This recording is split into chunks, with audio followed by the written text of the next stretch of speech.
هضرونا، ولكن الهضره اللي غدرونا ونعم الوكيل ان عطونا السيده ما مقداش في الزواج. ونعم الوكيل في هاد السيده ما قداش في الزواج، كلها تلقى جا في الله. فهمتوا؟ السيده ما قداش في الزواج، السيده مريضه ما قداش في الزواج.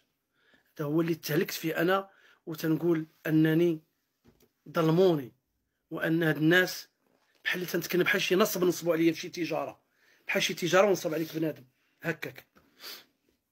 العربي فرحت بولدي وبغيت نفرح به. انا نهار العرس الناس فرحانين وانا تنبكي كنقول الحمد لله وصلت وفرحت بولدي، وباقي الوليدات الاخرى نتا هما نوصلهم ان شاء الله الفرحه ديالهم، وباغي نفرح وباغي نشوف وليدات ولدي وباغي ناس احفادي وباغي نشوف عروستي قدامي كتمشي وكتجيب لي كويس الماء ولا طيب لي كويس تاتاي.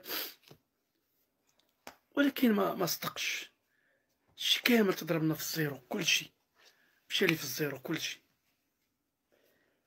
وفي التالي يجيو يقولوا الطيب خايب، كل واحد يخلصوا على قد نيت.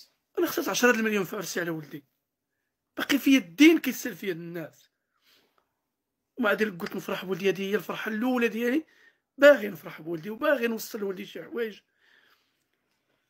ربي يعوض بكل حب وبكل افتخار، وما تجينيش في ولدي حتى 100 مليون نخسر عليه وعادي بحيت كبد ديالي.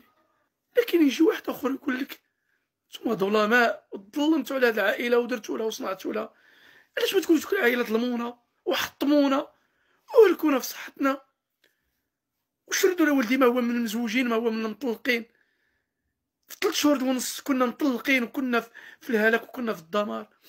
علاش ما تكونش العائله مساكن حتى هما راهم مهلوكين، وحتى هما دمروا في حياتهم وخسروا فلوسهم وخسروا سمعتهم، وتجيو نتوما تقولوا ان احنا ظالمين؟